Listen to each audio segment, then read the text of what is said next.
July 2016. Wildfire smoke still shrouded Poudre Canyon like a thick curtain more than 20 miles from Fort Collins, Colorado. The firefighters' flashlights pierced through the hot ash and deep darkness, illuminating something no one expected to find after more than 2 decades. Dispatch: we need backup at Poudre Canyon and request immediate deployment of the forensics unit. The captain's voice echoed among the charred tree trunks, bouncing off the gray cliffs like a harbinger of an inevitable turning point. What began as a routine wildfire containment mission had now become something entirely different, something that would answer the questions haunting the Fort Collins community for 23 years. In the scorched earth, human remains were discovered alongside charred denim fragments, the fabric everyone knew Emily Hartman had been wearing the night she vanished in the summer of 1993. That night, Emily left the Sundance Saloon after a brief argument, stepped onto a dark road without cameras, and disappeared as if swallowed by the air. The initial search yielded only chilling clues: a lone shoe lying askew on soft ground, a torn scrap of fabric caught in a bush, and a crumpled receipt from the bar. No body, no witnesses, no explanation. The family kept her room untouched.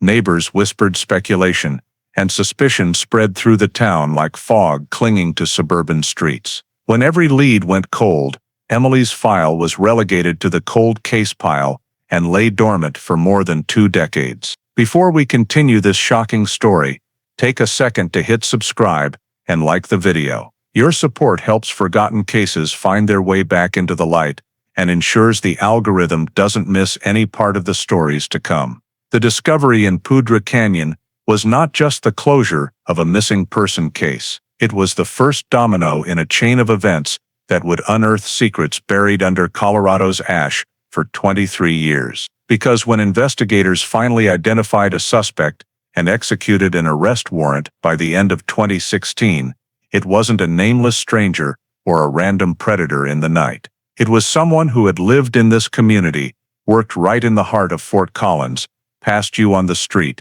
and carried that secret for decades. The Emily Hartman case is not just a mystery solved, it is a testament to the resilience of a family that never gave up, detectives who refused to let files gather dust, and advancements in forensic science that gave voice to someone silenced for far too long. It is also the story of a community once torn apart. When Emily vanished in 1993, suspicion spread through Fort Collins like wildfire in mountain winds. Neighbors eyed each other warily. Friends questioned one another. Fear created deep cracks beneath the surface of this peaceful town, and those cracks would split wide open when the truth was finally revealed after 23 years of waiting. What makes this case especially haunting is that the answer was always close by. The suspect had been interviewed in the early stages, but slipped through the cracks due to a lack of technology to see the full truth. For 2 decades, this person blended into the community, went to work as usual, attended Emily's memorials, even shook hands with her family, and maintained an innocent facade while concealing an unimaginable secret. Where are you watching from today? Drop your location in the comments below. I always want to know how far these stories travel and how they connect us across America. Tonight we'll go back to the chaotic hours of June 1993, trace the investigation that stalled for years, and touch on the stunning breakthrough that made the Emily Hartman case one of Colorado's most notable solved cold cases. This is a story of loss, perseverance, deception, and ultimately justice delayed but never denied. Summer 1993, Fort Collins, Colorado, was a college town with a rhythm blending the bustle of Colorado State University's campus with the tranquility of residential neighborhoods along the main roads leading to the suburbs. Evenings often grew lively as students flocked to bars downtown, while the roads on the town's edges sank into the characteristic darkness of northern Colorado's mountain region. In that setting, Emily Hartman, 22, lived in a small apartment not far from CSU, a young woman in the process of building an independent life. She worked part-time at a convenience store near Prospect Road and had been in a nearly year-long relationship with Mark Ellison, a local resident in the construction industry. On the night of the incident, Emily and Mark were at the Sundance Saloon, a long-standing bar popular with both students and locals. The noisy atmosphere of live music and a packed crowd made their conversation more tense, and according to those present, the two had a conflict that led to Emily deciding to leave the bar. She exited through the back door of the Sundance Saloon, crossed the parking lot, and stepped onto the road leading to the western residential area, where street lights were sparse, interspersed with vacant lots and half-finished construction sites. Several witnesses later reported seeing Emily walking alone, moving quickly, appearing eager to escape the noise behind her, and that was the last time anyone saw her that night. When midnight passed, and Emily still hadn't returned home, her family grew worried. They called Mark, called her friends, and tried reaching places Emily frequented, but got no information. When all attempts to contact her failed, and no one knew where Emily had gone after leaving the bar, the family decided to report her missing to the Fort Collins police. And as soon as the information reached dispatch, the missing person report was processed under the urgent protocol for an adult case with risk factors. Police immediately gathered the most basic data from the family and Mark Ellison to build an initial picture of Emily's disappearance.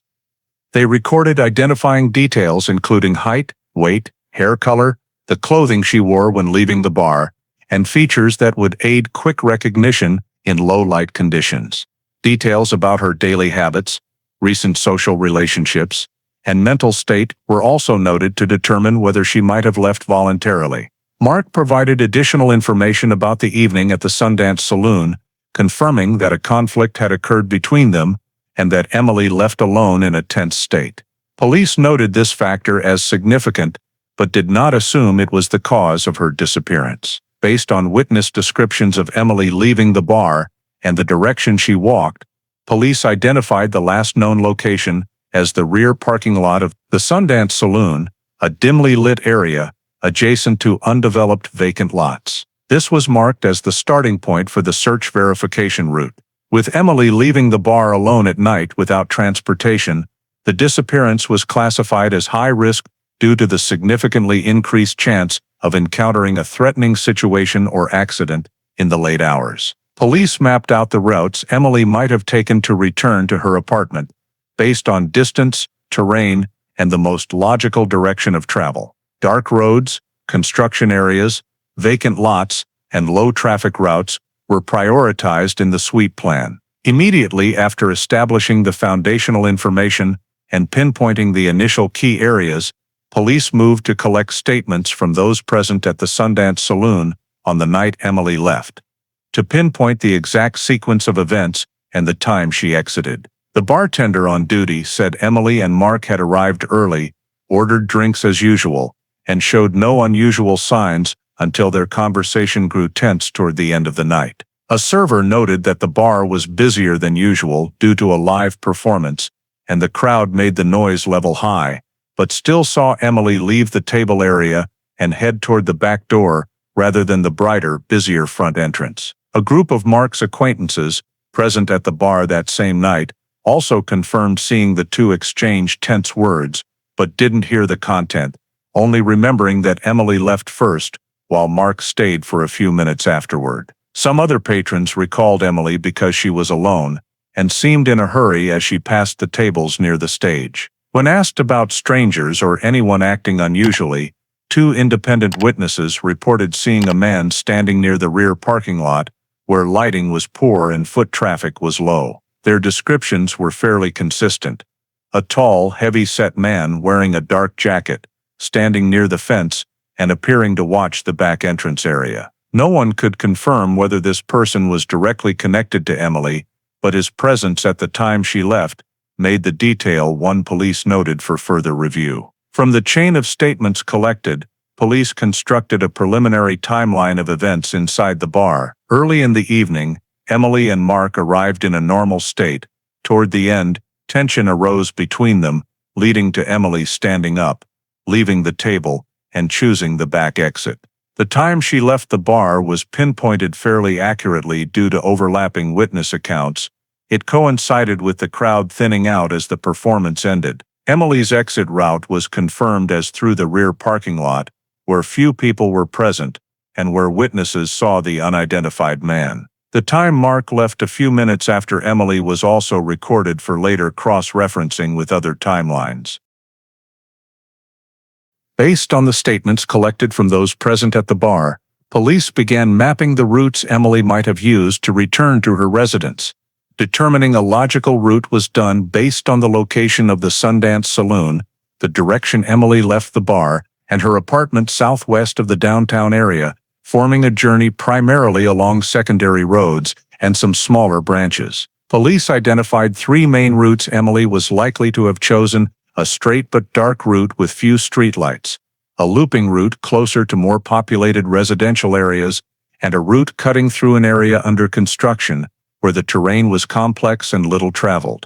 When creating the detailed map, police marked sections of road with weak or completely absent lighting, areas with wide open spaces like abandoned lots and construction sites, as well as narrow paths only wide enough for one pedestrian. These routes were evaluated not only by location but also by Emily's realistic ability to navigate them at night, when visibility was limited and traffic was sparse. Risk assessment for each segment was conducted quickly. Sections lacking light were classified as high risk. The construction site, with numerous materials and vehicles parked within temporary fencing, was also assessed as highly dangerous due to its isolation and poor visibility. The vacant lot near an old trail leading to the outskirts was noted because of its open space, but lack of resident presence at such a late hour. To understand the terrain and identify potentially relevant locations, police conducted a preliminary check by walking each marked route. They noted actual ground conditions, uneven road surfaces, sections obscured by fences or trees, blind corners that could allow an incident to occur undetected by outsiders. The construction area showed signs of recent use, but no clear evidence of anyone related to the case being present. During the initial survey, police paid special attention to locations that might cause the victim to change direction, such as roads blocked by temporary barriers or completely dark paths, forcing Emily to possibly switch to an unintended route. Such points were flagged for deeper investigation due to the possibility that Emily encountered an unexpected situation or was affected by the surrounding environment. However, in this preliminary check phase, police found no traces, physical evidence, or signs directly related to Emily's presence after leaving the bar. After completing the analysis of possible routes Emily might have taken, police shifted to deploying a wide area search to systematically verify the ground. Ground search teams were mobilized from city units, along with support from K-9 teams specialized in tracking missing persons. Additional personnel from the Larimer County Sheriff's Office were also dispatched to coordinate sweeps of areas outside the city limits, where terrain was complex and sparsely populated. The search began with the routes previously marked as high probability in the analysis map, including a combination of streets, trails, and areas adjacent to the construction site. Ground teams moved in small groups, each responsible for a specific area, checking blind spots, dense bushes, and locations that could conceal traces. K-9 teams were deployed at points witnesses described Emily passing through, to determine if any scent traces remained to lead to a clearer direction of travel. Concurrently, another group was assigned to sweep the brush and trails around the edge of the nearby forest, where low light and open space could facilitate an unexpected situation. During the terrain sweep, the search team noted many natural signs, but nothing relevant. However, when expanding the scope to a section of land beside an old trail abutting the construction site, they discovered a single women's shoe lying on soft ground, not fully covered by dust or leaves, indicating it had fallen not long before. Initial identification showed the shoe matched the description of the clothing Emily wore on the night she vanished. Continuing the search around this area, the ground team found a torn piece of denim fabric caught on the stem of a low bush not far from the shoe's location. The color and material matched the type of jacket Emily was reported to be wearing when she left the bar. The third piece of evidence was a receipt from the Sundance Saloon, lying on the ground a short distance from the other two items, showing signs of being windblown but still legible, matching the date Emily was at the bar. The appearance of 3 pieces of evidence in the same narrow area led police to assess that this was no longer a sign of accidental dropping. The short distances between them and their scattered placement in a specific direction suggested Emily had encountered environmental impact or interference from another individual, causing the items to fall from her person during movement. The evidence collected at the trail edge area, including the lone shoe, torn denim fragment, and receipt from the Sundance Saloon, was carefully gathered, packaged according to 1993 evidence preservation protocols, and immediately transferred to the Fort Collins Police Department's forensics lab for analysis. Each item was handled separately to minimize cross-contamination risk, while investigators meticulously documented the position, condition, and distances between them at the scene, as this was critical for later comparison with analysis results. In 1993, forensic capabilities were limited compared to 2 decades later, especially in DNA analysis. However, the lab could still perform basic techniques to identify physical and biological traces on the evidence. First, the shoe was examined for signs of dragging, forceful impact, or unusual staining. The sole had mud caked on it, characteristic of the area near the construction site, indicating Emily likely stepped into soft ground before the item fell from her foot. Additionally, fine dirt particles and small dust grains were collected for comparison with soil samples from the surrounding area to determine the relative location where the shoe fell in relation to the victim's possible route. For the denim fragment, the lab examined the torn edge to assess whether it was ripped by physical impact in the environment, snagged on a sharp object, or pulled forcefully by someone. Results showed the tear had clear signs of yanking rather than gradual wear or cutting by a sharp object, suggesting the force on the jacket may have come from a sudden movement. Dirt adhered to the fabric along with small plant fiber traces were also collected, reflecting the fragment's contact with bushes or obstacles during the fall. The bar receipt, while carrying little biological information, reinforced the timeline of Emily leaving the bar and matched witness statements, confirming the area where the evidence was found was part of her route after exiting the Sundance Saloon. The most critical step in the examination was analyzing biological traces on the evidence. All items underwent screening to determine the presence of skin cells, trace blood, or any biological samples suitable for DNA analysis. On the denim fragment and the inside of the shoe, technicians detected very small skin cell traces, not blood but epidermal cells, easily shed during friction or forceful impact. With 1993 DNA technology, extracting information from such small samples was feasible, but highly limited in detail. Initial analysis results showed the presence of 2 DNA sources, one matching female gender, most likely Emily's, and another from an unidentified male. However, at that time, DNA analysis was still developing and did not allow for complete genetic profiles or identification from small samples. The male DNA was only characterized at the level of general genetic markers, insufficient to link to a specific individual or enter into the rudimentary criminal databases of the era. Nevertheless, the mere presence of male DNA led the lab to conclude that during movement or at the moment of the incident, Emily had contact with a man. Comparison of the male DNA with Mark Ellison's sample was conducted immediately afterward. Mark's sample was collected voluntarily, and results showed the DNA on the evidence did not match Mark. This ruled out the possibility that Mark left biological traces on the items that fell from Emily, at least within the scope of the available samples. The lab also requested testing of several other individuals close to Emily to determine if the male DNA belonged to someone in her circle, but all comparison samples were negative. Alongside DNA analysis, the lab evaluated remaining physical factors such as mud placement and particulate types on the shoe sole and fabric. These findings indicated the fabric and shoe fell in an area with low bushes and soft soil, consistent with the terrain described by the search team at the discovery site. The absence of drag marks or clear physical signs of a struggle left the cause of the items falling from Emily still unclear. Investigators noted that the evidence, while not containing data strong enough to identify a perpetrator, played a crucial role in establishing the initial picture of what might have happened during Emily's journey. The presence of unidentified male DNA,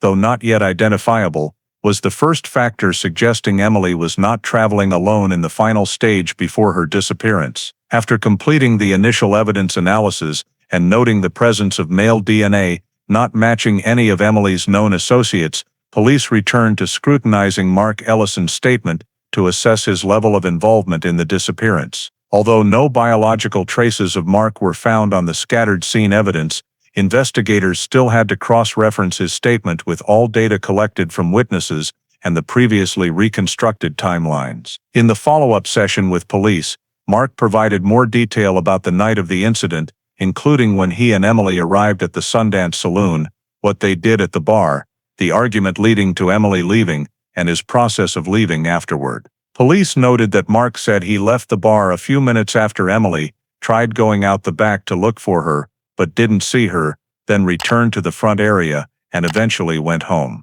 The time Mark left the bar was cross-checked with witness statements and showed no direct contradictions with what he said. Witnesses at the bar confirmed seeing Mark linger at the table area for a bit after Emily left, which aligned with his account. However, police still had to consider the possibility that Mark approached Emily outside the bar, since no one could confirm seeing him leave the parking lot area at the exact time. To clarify this, police checked the route Mark said he took, including the road home and the time he claimed to be at his residence. Some neighbors were questioned and confirmed seeing Mark return home around the time he provided, though no one remembered the exact minutes. This reduced the likelihood that Mark caught up with Emily on the way, especially given the short time gap between Emily leaving and Mark following, and they were not seen together on any road segment.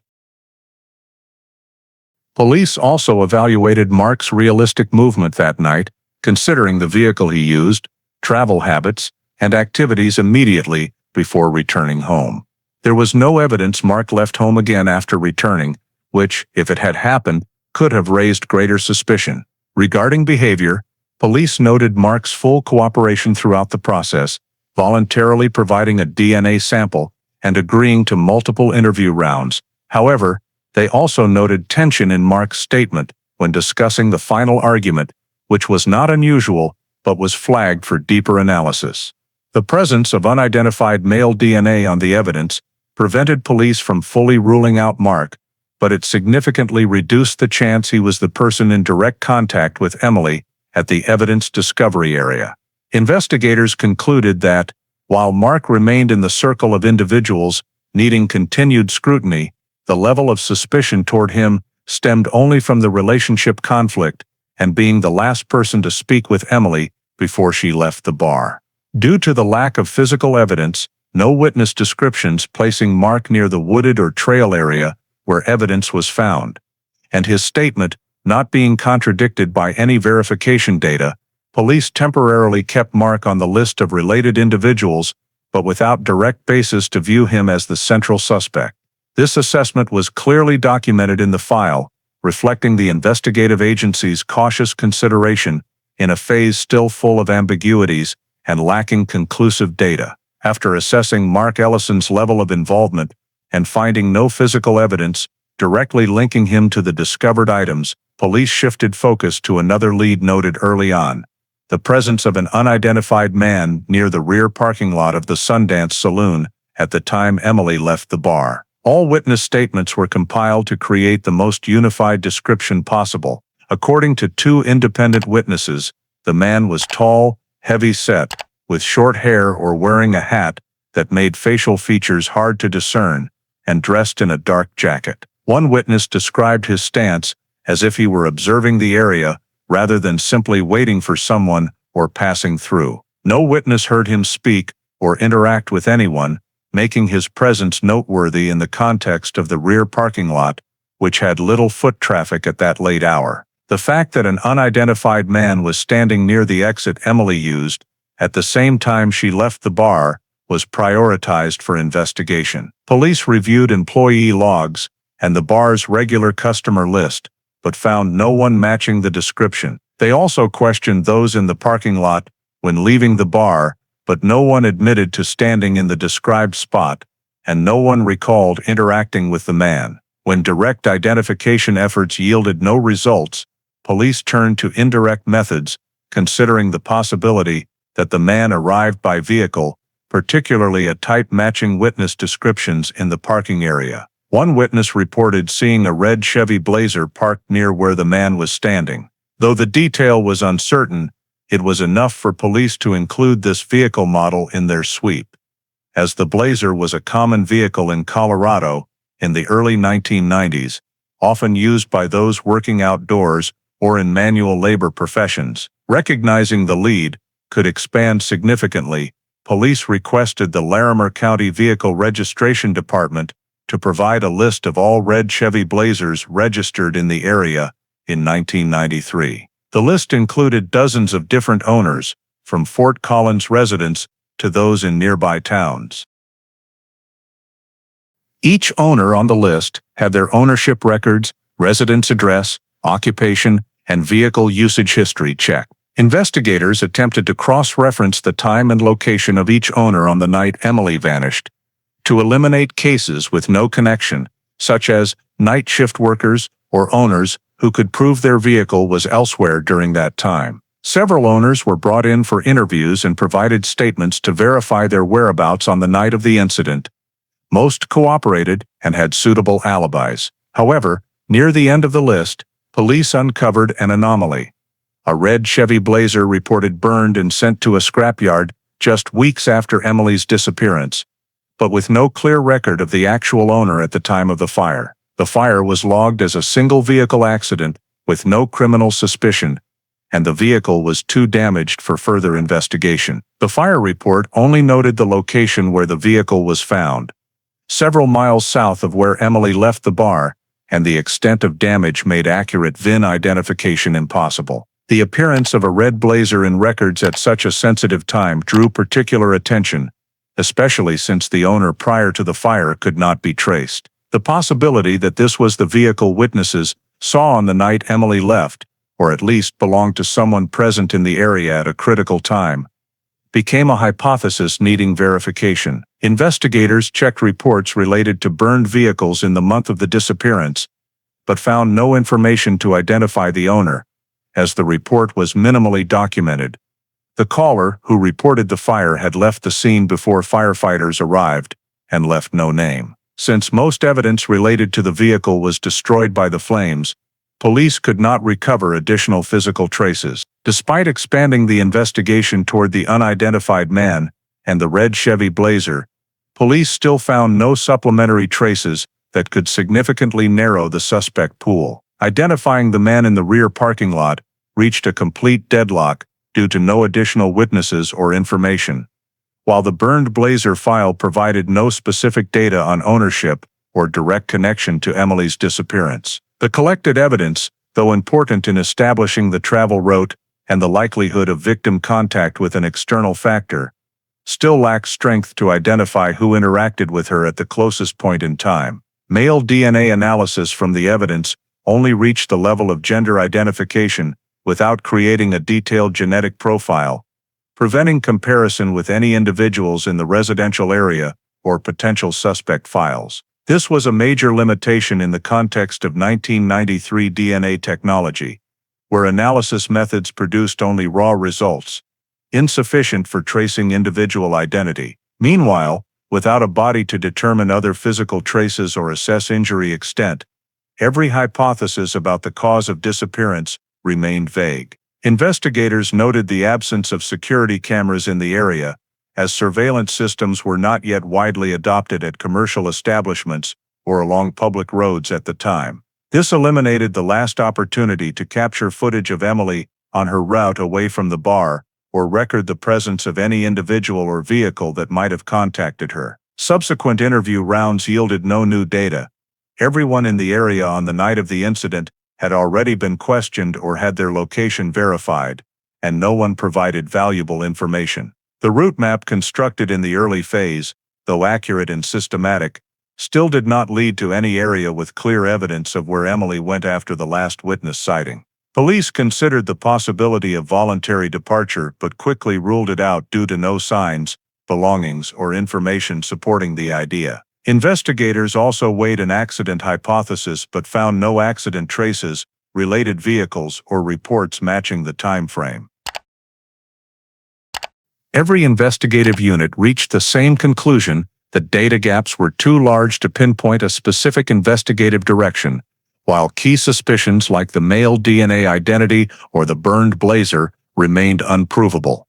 As time passed without new discoveries, community attention waned, and investigative resources had to be reallocated to cases with clearer information. By the end of 1993, after months of sweeps, verifications, and cross-references with no progress, Emily Hartman's missing person file was officially classified as a cold case. This meant the case would no longer be actively investigated, but would remain on file for future review if any new information emerged. 23 years after Emily Hartman's missing person file was classified as a cold case, an unexpected natural event opened a turn no one could have foreseen. In the summer of 2016, the Poudre Canyon area experienced one of the largest wildfires in years, sparked by a lightning strike on the north-facing slope and spreading rapidly due to strong winds and a thick layer of dry underbrush accumulated over many months. Firefighters worked continuously to control the flames,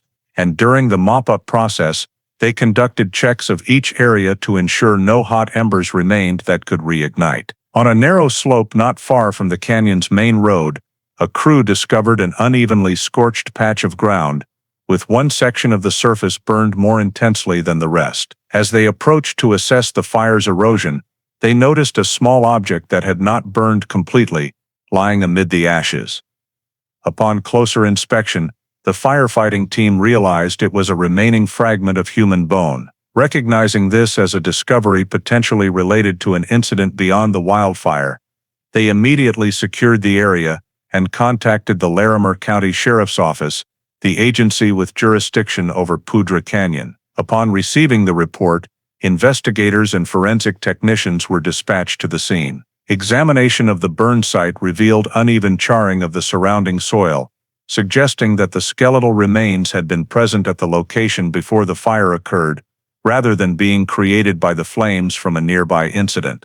When expanding the search within a suitable radius, the forensic team identified additional bone fragments from the same individual, scattered across the slope terrain covered with small rocks and low shrubs. Remaining items besides the bones included ragged burned fabric pieces in a dark blue color, similar to denim, a metal button blackened by soot, and a thin metal bracelet deformed by heat. These traces, though heavily damaged by fire, still provided an initial basis for victim identification. Based on the state of decomposition and environmental impact, forensic technicians determined that the remains had been at the site for a very long time, most likely decades, before being exposed by the wildfire. There were no signs of burial, suggesting the body may have lain exposed or only partially covered by leaves and soil over the years. The bone fragments were carefully collected, classified, and transported to the forensic lab for technical analysis. Although most soft tissue had completely decomposed,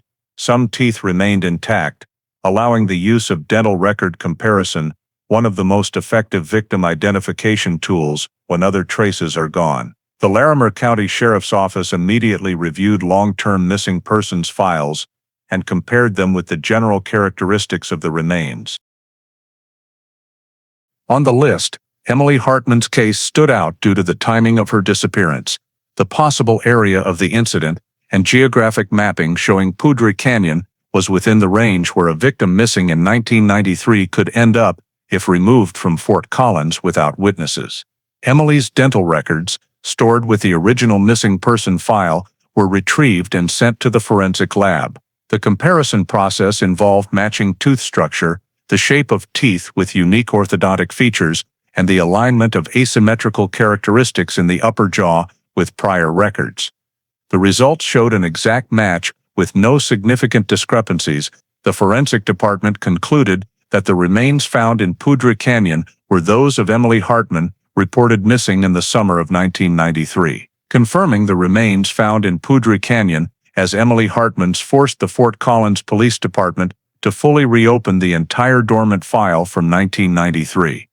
And one of the first steps was to return all old evidence to the lab for reanalysis using modern 2016 DNA technology. This evidence, including the shoe dropped on the trail, the torn denim fabric piece, the receipt, and microbial samples adhering to each item, had been carefully stored for over 2 decades, allowing technicians to extract new samples with far greater accuracy than 1993 technology permitted. All items were unsealed under clean room conditions to prevent cross-contamination and ensure that any analysis obtained would reflect the original data. By this time, DNA testing had undergone a technical leap, especially with the STR method allowing detailed genetic profiles from very small sample amounts. Epithelial cells, once deemed insufficient for analysis in the early 1990s, now became valuable data sources. The lab began by extracting DNA from surfaces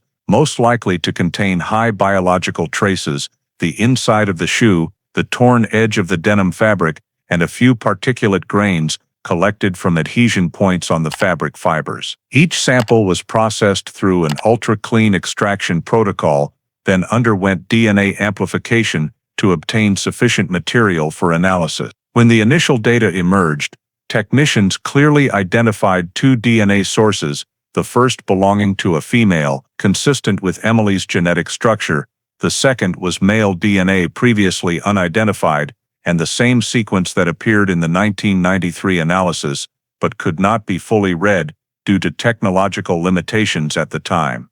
This time, thanks to modern techniques, the lab was able to construct a much more complete male DNA profile, including 20 standard STR markers, plus some extended markers commonly used in criminal tracing. This DNA profile was highly individualized, sufficient for identification or direct comparison with the National Genetic Database CODIS if a match existed. Once the male DNA profile was fully reconstructed, the next step in the process was to submit all data to the CODIS system, the federal-scale criminal DNA database. This system contains DNA samples from convicted individuals, suspects required to provide samples, and even samples from unsolved cases across the United States. A CODIS match would allow investigators to identify the related man in minutes. However, when the comparison process completed, the system returned a negative result. No records in CODIS matched the male DNA profile extracted from Emily's evidence.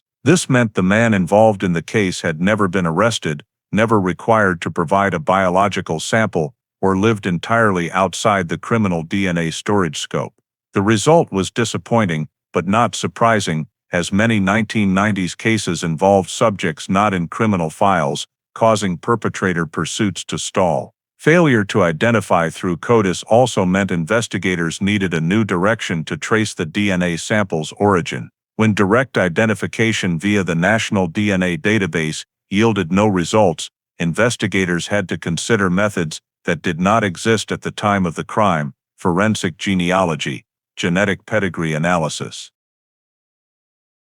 From 2014 onward, the growth of personal genetic testing services, such as 23andMe or Ancestry DNA, had created a massive DNA data pool where millions of Americans voluntarily submitted samples to commercial systems for ancestry information. Though not a criminal source, some platforms allow use of data that users have consented to share publicly, enabling indirect DNA tracing of unidentified individuals. Forensic genealogy relies on the principle that distant relatives, even fourth or fifth cousins, still share a small portion of DNA. By comparing the unknown suspect's DNA profile with millions of public samples, experts can find distant relatives and trace back family structures to narrow down matching individuals. In Emily Hartman's case, this method became the most logical choice since the male DNA did not match any CODIS samples, but was detailed enough for pedigree database comparison. After considering legality and technical feasibility,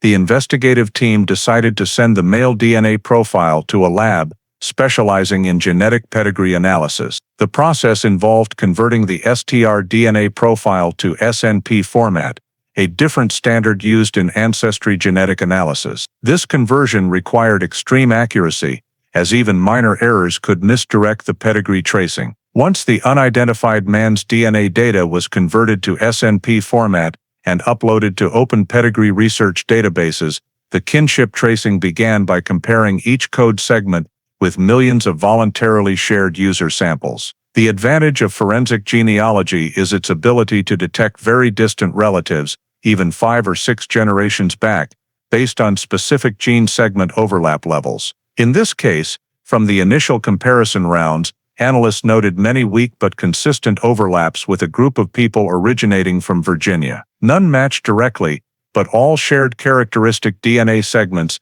indicating very distant relation to the man who left traces on Emily's evidence. Seeing this as the most viable lead, experts began building a pedigree chart based on the group with compatible DNA. The method did not aim to find a specific individual immediately, but focused on reconstructing the ancestral network to identify family branches likely leading to the suspect. The chart started with the strongest overlap results, then expanded to medium and weak overlaps to determine common pedigree branches. Results showed many in the group were related to a large family line that lived in the Newport News and Hampton areas of Virginia from the 1950s to the early 1990s. From this information, the analysis team continued tracing civil records, birth certificates, marriage licenses, and census notes to reconstruct the family's 3 or 4 generation pedigree tree. With the family structure clear, they began cross-referencing ages of members in the matching generation with the DNA profile, those adults in the early 1990s who could have lived in or traveled to the Colorado area at the same time. Narrowing the potential suspect list relied not only on genetics, but also real data like residency history, occupation, legal records, and likelihood of being in Fort Collins in 1993. Those mismatched in age, such as too old or too young at Emily's disappearance, were eliminated first. Next were those with no data of leaving Virginia or any record of out-of-state travel. The initial list of several dozen names quickly shrank to fewer than 10 after removing cases unfit by geography and timeline. In the remaining group, one name stood out: George Stephen Birch, born in 1969 in Virginia and living in the Newport News area before leaving the state in the early 1990s. Residency data showed Birch had no clear legal record from 1992-1994, a gap that made him a subject for closer scrutiny. Pedigree analysts reported that DNA segments matching those in Birch's family line had fairly high similarity compared to other samples, strengthening the likelihood he was the individual who left DNA at the scene related to Emily. Additionally, some civil data indicated Birch had worked manual labor jobs, easily moving between states, fitting a suspect who could appear in Colorado without much official residency trace. Locating Birch's approximate position in the pedigree showed he was in a family branch with many public DNA samples, increasing reliability in reverse genetic relation tracing. The distant cousin-level match, reinforced by multiple people in the same line, made Birch's involvement noteworthy. When the suspect list narrowed to just a few names, Birch emerged as the only individual meeting all criteria, matching age, capable of being in the Colorado area at the time of the crime, and having the highest genetic similarity to the 1993 evidence DNA sample. This data was not direct proof, but it resulted from rigorous genetic pedigree analysis and all pointed in one direction. George Stephen Birch was the only person in the extended pedigree with the potential to be the owner of the unidentified DNA sample in Emily Hartman's case. When the name George Stephen Birch emerged as the most fitting individual on the suspect list from the genetic genealogy analysis results, investigators began reconstructing his entire activities during the 1993 period to verify whether Birch's presence in Colorado at the time of Emily Hartman's disappearance had any factual basis. Tracing residency information from 3 decades earlier was far from simple, as Birch's records from that period were incomplete, interspersed with numerous gaps, and lacking official address updates. However, by combining civil records, tax records, employment reports, and information from acquaintances, police were able to piece together a fragmented but more comprehensive picture of Birch's journey. After living in Newport News, Virginia, until the early 1990s, Birch left his hometown, and according to accounts from a few acquaintances, he headed west to find work. Payroll records in the tax system showed Birch present in Kansas in early 1993, working as a seasonal laborer at a construction site near Wichita. This data, combined with information from a former colleague, indicated that he frequently traveled with groups of day laborers, taking short-term jobs in various states. From Kansas, Birch's trail shifted to Colorado between April and June 1993, a time frame that overlapped with the days Emily went missing. A payroll record from a small contractor in Fort Collins showed the name G.S. Birch appearing on the payment list for a steel frame erection crew, with a contact address listed as a temporary RV parking lot on South College Avenue. This was the type of area intended for mobile workers who stayed briefly before moving on, so Birch's lack of a fixed residency record made the information even harder to track. Through further verification from unofficial sources, police obtained an account from a nearby store owner who recalled a group of laborers who came and went quickly, including a large-built man matching the witness description of the man seen near the parking lot behind the Sundance Saloon. Although this account could not be considered confirmatory evidence, it reinforced the likelihood that Birch was in Fort Collins at the critical moment of the case. From the employment data, investigators identified the location of the construction site where Birch was believed to have worked during that time. Notably, this site was just over a mile from the route Emily might have taken. The construction area in 1993 consisted of expansive lots, with material storage containers, scattered heavy machinery, and incomplete fencing, a complex and deserted space in the evenings. It was also one of the areas police had flagged as high risk when analyzing Emily's travel routes in the initial investigation. A laborer like Birch moving around the site in the evening or around shift end was entirely normal, opening the possibility that he inadvertently or intentionally appeared in the area where Emily was walking. Investigators continued examining another key factor, the connection between Birch and the red Chevy Blazer that had come under scrutiny in 1993. Although vehicle records did not clearly identify the owner of the burned truck, scattered documents from the scrapyard indicated that the Blazer had been towed from the southern suburbs of Fort Collins, coinciding with where some temporary workers resided, including the area noted as Birch's former location. In the 1993 records, one of the crew members mentioned that a team member had borrowed an old Blazer to travel between the site and lodging. No one remembered exact details, but the emergence of this information, combined with a red Blazer burning without an owner at the exact time of Emily's disappearance, led police to note multiple similarities that could not be ignored. Upon deeper examination, investigators found that the burned Blazer was discovered with its VIN completely obscured by heat, causing efforts to trace the owner to fail at the time. However, the retained fire report described the vehicle showing signs of prior damage before the fire, as if it had been in a collision or operated heavily on rough terrain. These signs aligned with the usage patterns of mobile laborers like Birch, who often borrowed or temporarily used acquaintances' vehicles for job-related travel. All the gathered information from Birch's travel history, temporary residences, the construction site near Emily's route, to the existence of an ownerless burned red Blazer, formed a chain of indirect but consistently matching data.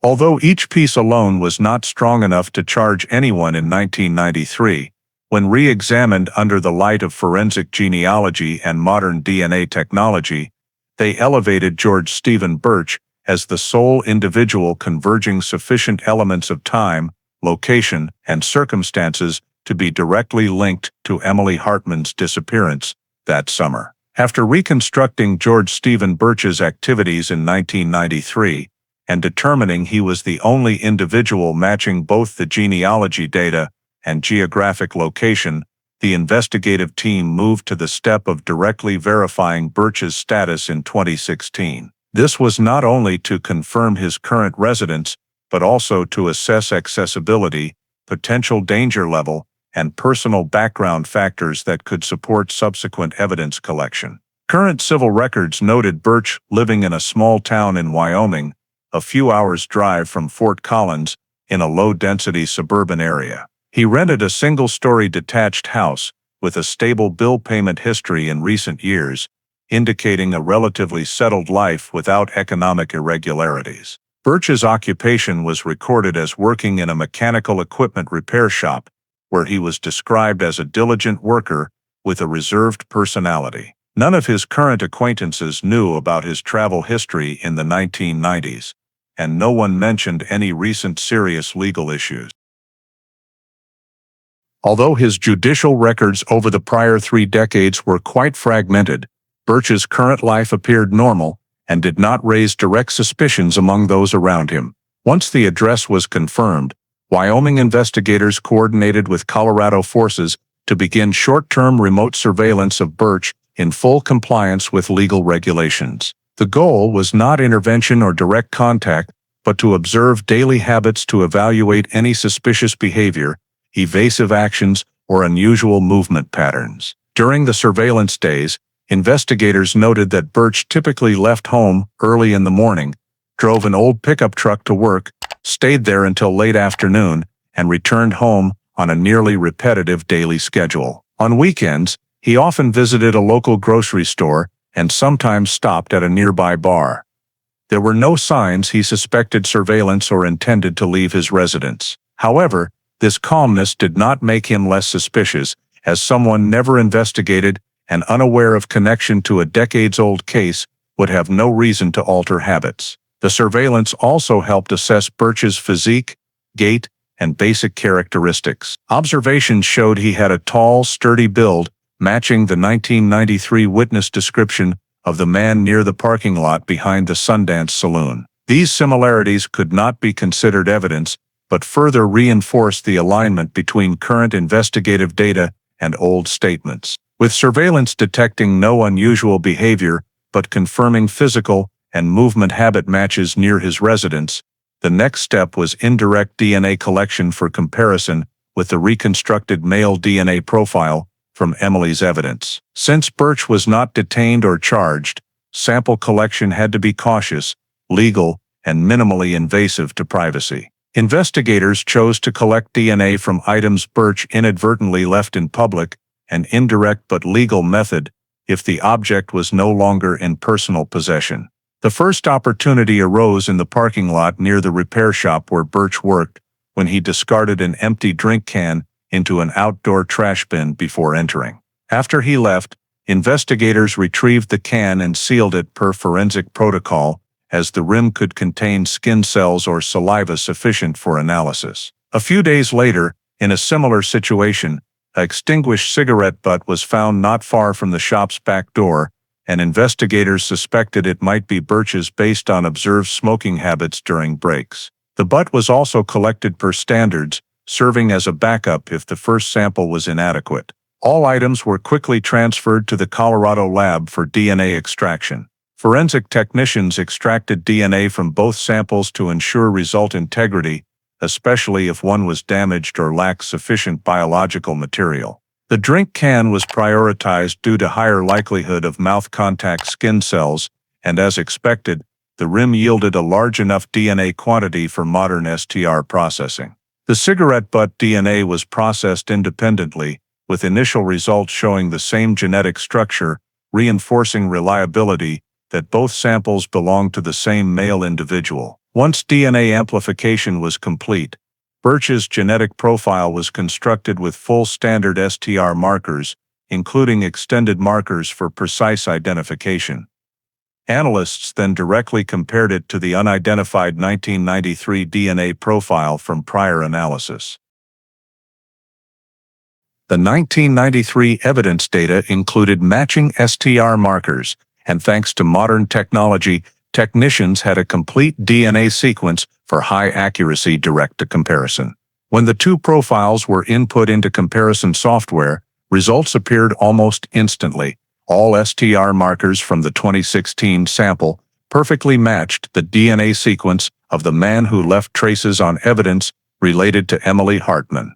The absolute match between datasets ensured statistical error was nearly zero, meaning the chance of the samples belonging to different people was impossible under current analysis conditions. This definitively confirmed that the man who left DNA traces at the 1993 scene was George Stephen Birch. The result was cross-checked by 2 independent technicians to ensure no operational errors or cross-contamination in extraction and amplification. Each expert ran independent analyses using the same source samples but separate processes, and both produced identical point-by-point results, ensuring the conclusion was technically unimpeachable. For further reinforcement, analysts performed additional SNP comparison to check correspondence between the genealogy profile and existing STR profile. The gene segments identified from prior SNP data fully aligned with regions from Birch's DNA sample. The match across diverse marker types, from STR for criminal identification to SNP for genealogy, proved suspect identification no longer relied on a single data type but was bolstered by multiple layers of independent biological information. Once the scientific conclusion was approved, the profile was presented to case investigators, becoming the decisive turning point. From a vague chain of traces spanning over 2 decades, the investigative team finally had irrefutable evidence linking George Stephen Birch to the items left on the trail where Emily Hartman was believed to have passed just before disappearing.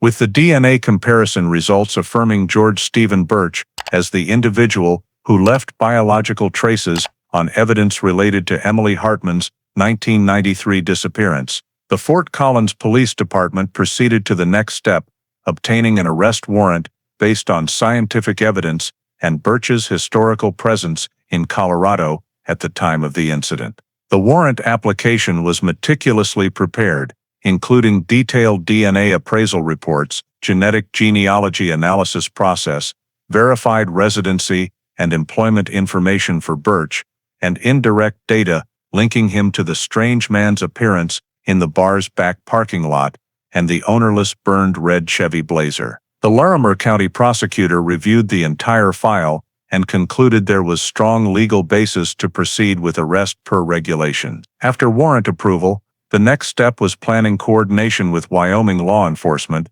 where Birch resided. Arresting an individual across state lines required close interagency coordination to ensure legality, safety, and no escape opportunity for the suspect.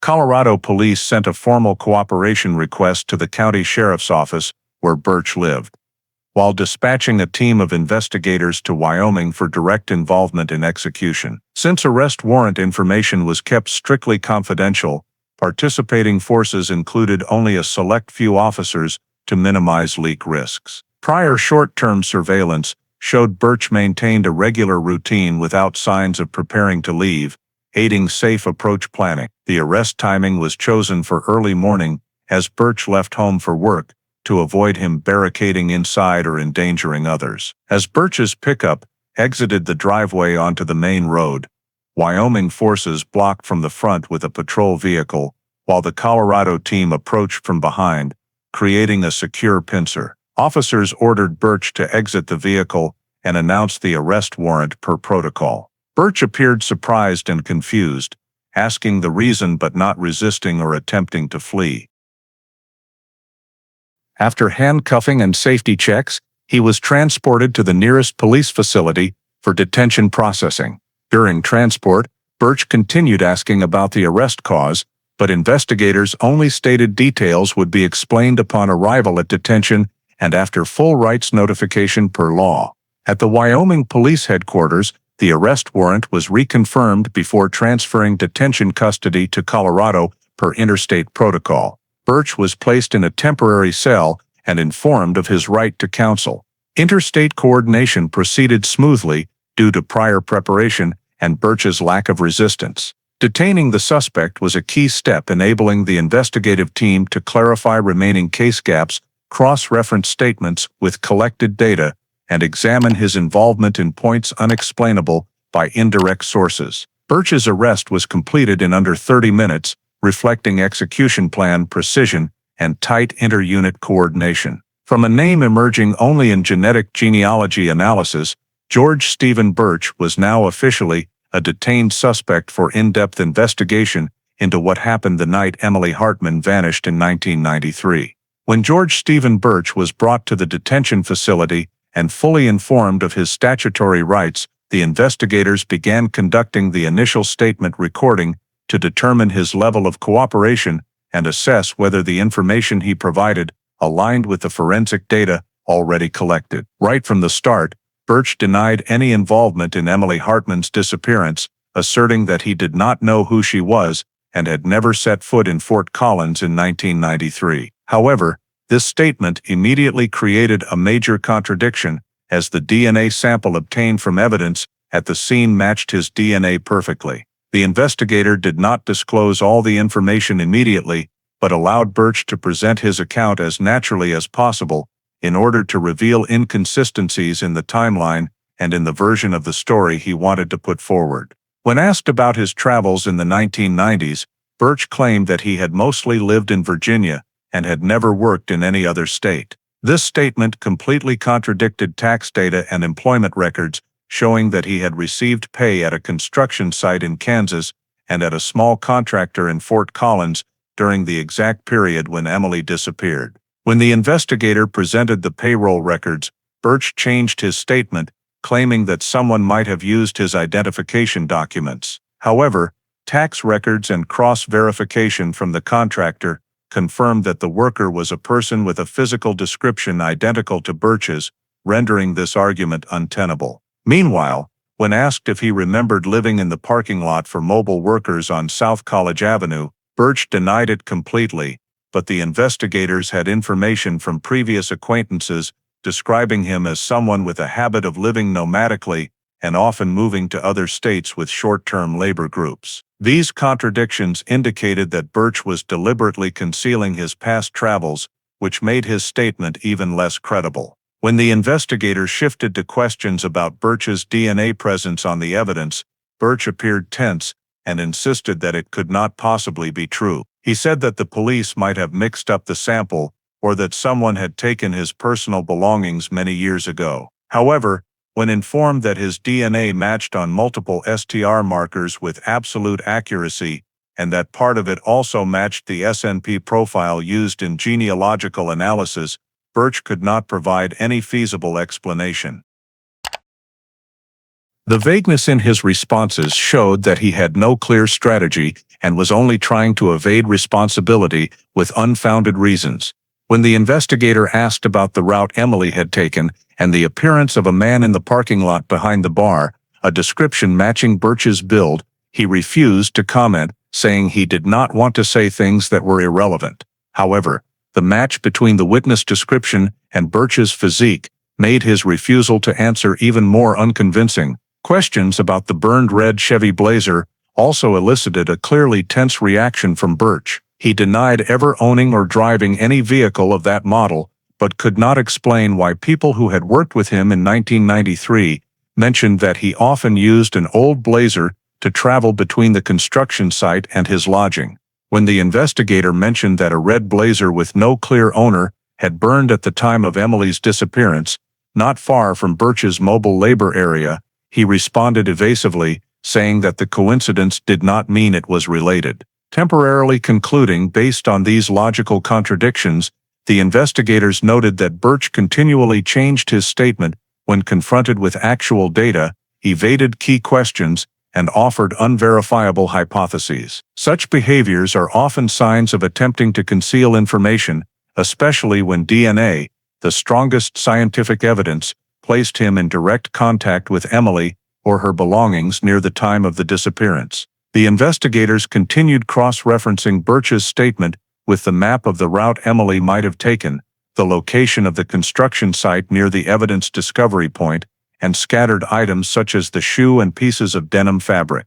No explanation from Birch showed that he had a legitimate reason for his biological traces to appear on Emily's belongings, let alone prove that he had met her in a context unrelated to criminal activity. The gaps in his statement, combined with clear contradictions with the collected data, led the investigation team to assess the credibility of information from Birch as very low. At this stage, all his statements were viewed as efforts to evade responsibility rather than provide genuine information. After completing the sessions with George Stephen Birch and recording the serious contradictions between his statement and the entire investigation data, the authorities moved to the critical phase comprehensively compiling all evidence collected throughout the reinvestigation process. Completing the prosecution file required a tight connection between physical evidence, biological data, genetic genealogy analysis, and historical information about Birch's travels and residence in 1993. First was the group of physical evidence,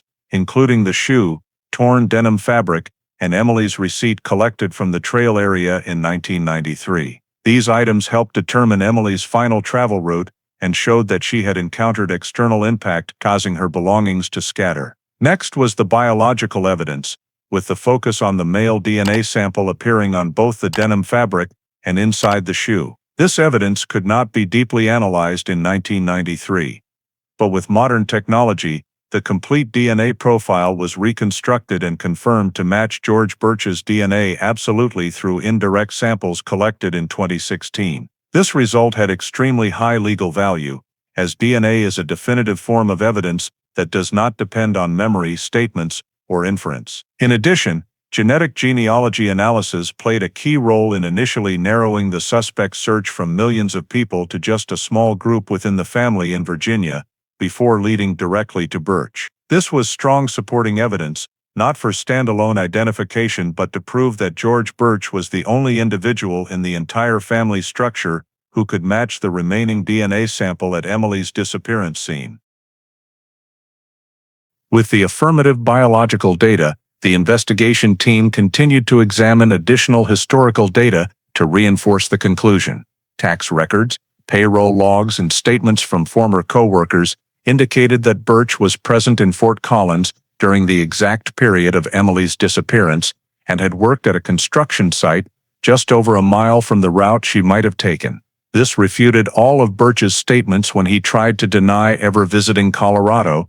Even more novel was the existence of the red Chevy Blazer that burned in 1993. Although there was no direct evidence proving it was Birch's vehicle, the surrounding data, such as a crew member at the time, mentioning that he borrowed an old Blazer for travel, and the location of the burned vehicle near the temporary lodging area of the labor group, created an indirect but consistent link with the rest of the investigation picture. While strengthening the prosecution file, another important task to be carried out in parallel was to completely eliminate individuals previously under suspicion, especially Mark Ellison. Based on objective grounds including non-matching DNA results, statements consistent with timeline data, and the complete absence of any traces linking Mark to the evidence or scene, the investigation team concluded he was no longer involved in the case. Emotional factors such as Mark and Emily arguing before she left the bar no longer held weight, when scientific evidence had clearly identified another individual as the one leaving traces at the critical point of the incident. This elimination was recorded in the file to avoid confusion or damage to the reputation of someone previously suspected, but now exonerated, based on clear scientific evidence. When all data had been classified, cross-referenced, and arranged in chronological order, the file became a complete compilation with multiple layers of tightly linked evidence from genetic genealogy, scene DNA, travel history, to Birch's presence in the related area. The investigation team prepared the final report, clearly stating the main arguments. Birch's DNA appearance on the 1993 evidence was direct evidence. Genealogy data confirmed no other individual could have left that DNA sample, and Birch's residence and employment history fit the case context. The report was submitted to the Larimer County District Attorney's Office, accompanied by all scientific appraisal documents, interrogation transcripts, and contextual analysis. This was the official step turning Emily Hartman's case from a cold case for many years into a file with sufficient legal basis to proceed with criminal prosecution against the main suspect, George Stephen Birch. The trial of George Stephen Birch took place at the Larimer County Court in early 2017, nearly a year after the prosecution file was completed and transferred to the prosecutor. The trial structure was set up according to the proper procedure for serious crime trials, with the prosecution's opening presentation, the defense attorney's rebuttal, witness testimonies, presentation of scientific evidence, and finally, the closing arguments. The jury consisted of 12 carefully selected members to ensure objectivity, while the presiding judge was responsible for coordinating the entire process and ensuring strict compliance with procedural rules. The prosecutor began by presenting a summary of the case, emphasizing the more than 2 decades that Emily Hartman's disappearance had gone unsolved before modern DNA technology opened a breakthrough leading to the identification of the suspect. The prosecution introduced into the record the physical evidence collected in 1993, including the shoe and denim fabric, to prove Emily's final travel route and the presence of external impact. They then presented the biological data. The unidentified male DNA sample once detected on the evidence, but unable to be deeply analyzed at the time until 2016 technology allowed the reconstruction of a complete genetic profile. A forensic expert was called to explain to the jury how DNA analysis works, including the processes of extraction, amplification, and comparison using STR markers. The expert affirmed that the DNA sample from the 1993 evidence matched Birch's DNA collected indirectly in 2016, absolutely, with a probability of error nearly 0. The prosecution also presented the steps of genetic genealogy analysis that helped narrow the suspect list from a distant relative group in Virginia to identifying Birch as the only individual matching in age, location, and residence history. Next, they introduced historical evidence, Birch's payroll records in Fort Collins, statements from former coworkers, and the construction site location where he appeared during Emily's disappearance. The combination of these evidences showed that Birch was in Fort Collins at the exact critical time, despite his insistent denial in the interrogation sessions. In the witness testimony section, the prosecution called people present at the Sundance Saloon on the night in June 1993. Some witnesses confirmed seeing a tall, large-built man matching Birch's physique standing near the parking lot behind the bar, at the position where Emily left the bar right before disappearing. Although no one could directly confirm identity, this chain of testimonies created a consistent match with other data. In the defense section, Birch's attorney argued that DNA did not prove the sequence of events or criminal act, only showing his existence at a related location. The attorney tried to question the indirect DNA sample collection process, suggesting possible contamination or transfer through intermediaries. They also argued that Birch's 1990s residence records were not absolutely accurate, claiming that payroll records or old acquaintance statements could be mistaken. Additionally, the defense tried to exploit the absence of a body in the 1993 period to argue that the case still had information gaps that could not be conclusively determined. However, the prosecution rebutted by emphasizing that modern DNA appraisal and genealogy cross-reference were 2 completely independent layers of evidence, but leading to the same conclusion. They explained that even under the hypothesis of cross-contamination, the fact that DNA samples from 2 different sources collected in 2016, a soda can and cigarette butt, both matched the 1993 DNA completely eliminated any possibility of error. Furthermore, the prosecution stressed that there was no evidence of any relationship between Birch and Emily, nor any reasonable circumstance to explain his DNA appearing in the victim's personal belongings.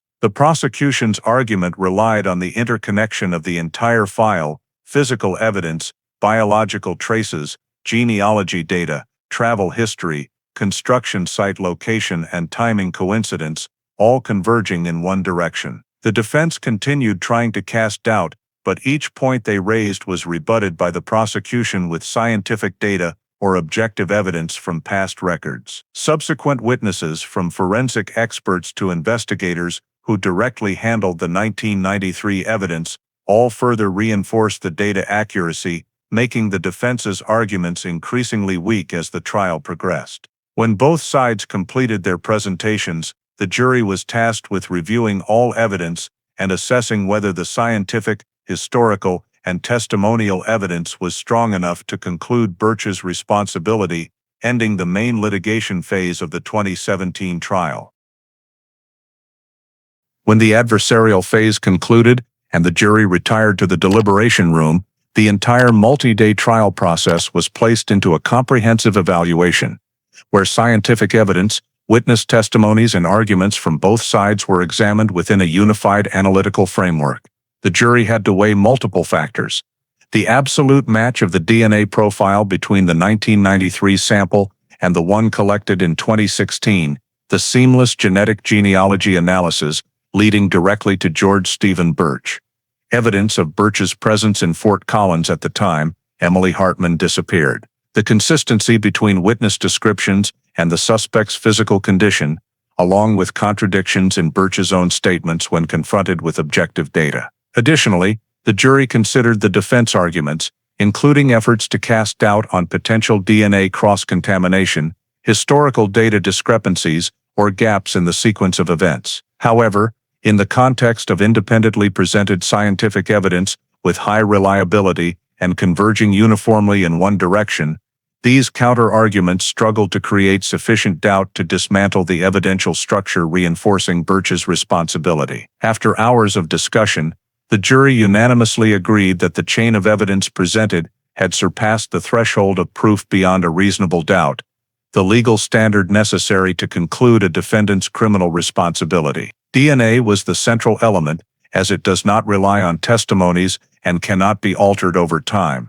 Its presence on the evidence tied to Emily's final journey served as direct proof of contact between Birch and the victim during the incident time frame. Other supporting data, such as Birch's employment history, the construction site location near Emily's route, and the existence of the burned red blazer, though circumstantial, fit the overall picture, eliminating the possibility of random coincidence. When the jury returned to the courtroom, the judge asked the foreperson to stand and read the verdict. In absolute silence, the foreperson announced that the jury found George Stephen Birch guilty as charged, criminally responsible for causing Emily Hartman's death under Colorado criminal law. This verdict was recorded based on the unanimous agreement of all 12 jury members. Subsequently, the court moved to the sentencing phase, where the judge assessed the severity of the criminal act, the prolonged period without resolution for the victim and her family, and the intentional nature demonstrated by the evidence. Under Colorado state regulations,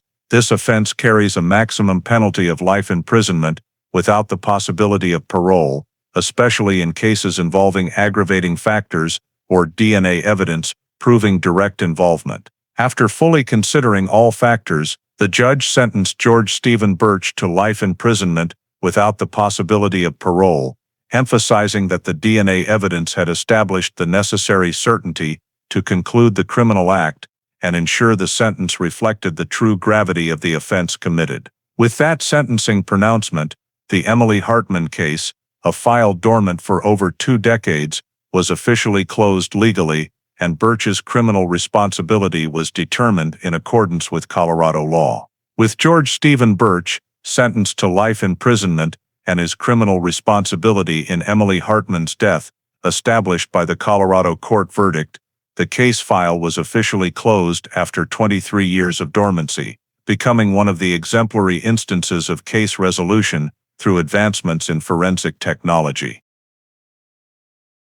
This closure not only marked the end of decades-long efforts by the victim's family and law enforcement, but also ushered in a new era in how science and technology are perceived, evaluated, and applied in criminal investigations. Emily's case clearly demonstrated the role of forensic genealogy, a field that did not exist in 1993, in opening doors to resolve files once considered dead ends. The essence of forensic genealogy lies in its ability to trace genetic origins through distant relatives, allowing the tracking of blood relationships even if the subject has never provided DNA to the criminal system. This method acts as a bridge between genetic science and traditional investigative techniques, combining data from commercial DNA databases with in-depth analysis by genealogists. In the Emily Hartman case, forensic genealogy became the linchpin, enabling investigators to overcome the limitations of CODIS, which only contained samples from individuals with criminal histories or those required to submit DNA. When CODIS yielded no matches, forensic genealogy created a new pathway, locating distant relatives of the DNA leaver, reconstructing the family tree, and narrowing the suspect list, ultimately leading to George Stephen Birch, a person who had never appeared in the criminal system and thus could not be detected by traditional methods. This success proved that forensic genealogy is not only useful for identifying unknown persons, but can also become a powerful tool in pursuing perpetrators of long cold cases, where clues are scarce and time erases many physical traces. The prominent role of modern DNA in concluding the case also served as evidence of the continuous evolution of forensic science. SNP technologies and the ability to amplify DNA from trace samples, things impossible or insufficiently accurate,